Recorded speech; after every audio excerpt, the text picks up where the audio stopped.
Assalamualaikum warahmatullahi wabarakatuh. Kami dari kelompok 9, sekarang kami telah berada di Balai Ujung Tanjung, tepatnya di Tanjung Balai.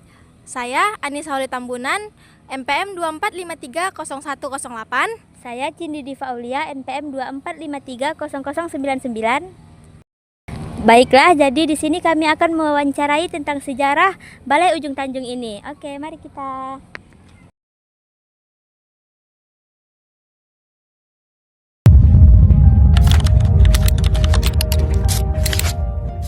Baiklah, jadi sekarang kami telah berada di dalam Balai Ujung Tanjung.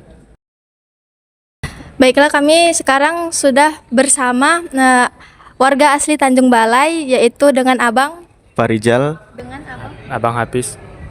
Yang pertama, bagaimana sejarah Balai Ujung Tanjung ini bisa ada, Bang? Awal mulanya dia itu berasal dari Sultan Iskandar Muda, yaitu Sultan Aceh sendiri.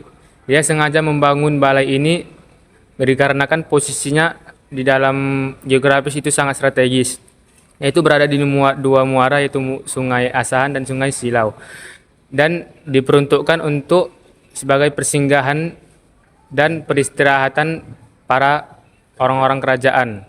Dan balai ini pun dibangun pada tahun 1620, dan setelah siap atau selesai dibangun, balai ini pun diserahkan kepada anaknya sendiri, yaitu Sultan Abdul Jalil Rahmat Shah, yang menjadi Sultan pertama Sultan Kerajaan Asahan.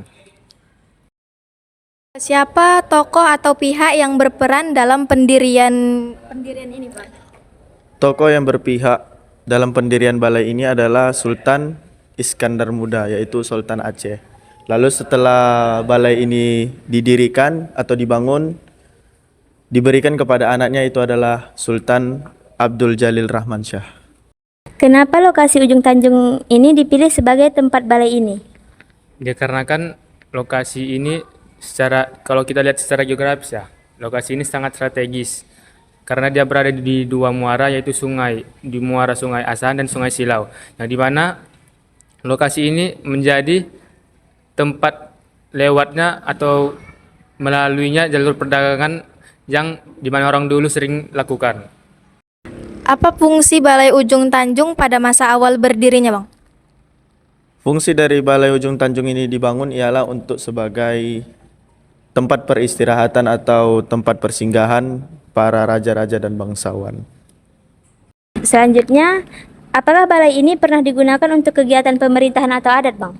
Kalau di zaman dulu, ya, balai ini digunakan sebagai upacara adat, seperti salah satu contohnya pelantikan Sultan yang pertama, yaitu Sultan Abdul Jalil Rahmat Shah.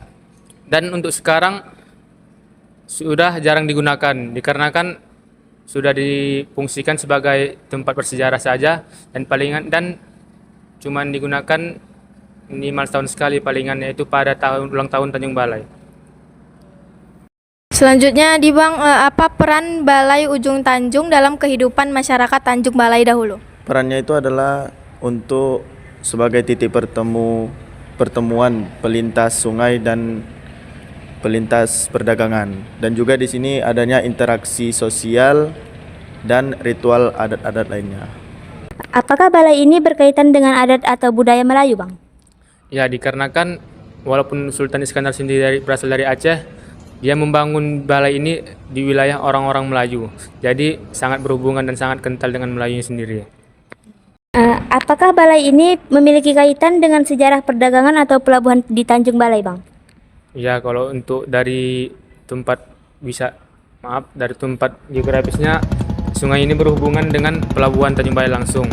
Jadi sebelum pedagang-pedagang itu atau kerajaan itu sampai di pelabuhan, mereka terkadang istirahat di tempat balai ini. Bagaimana kondisi Balai Ujung Tanjung sekarang ini, Bang? Kalau kita lihat dari banyak perubahan dari bentuk aslinya sendiri, dan balai ini dijadikan sebagai cagar budaya pada tanggal 21 November 2021, dan palingan cagar balai ini digunakan sebagai, ya, seperti misalnya ulang tahun Tanjung Balai dan acara-acara kota Tanjung Balai lainnya sendiri.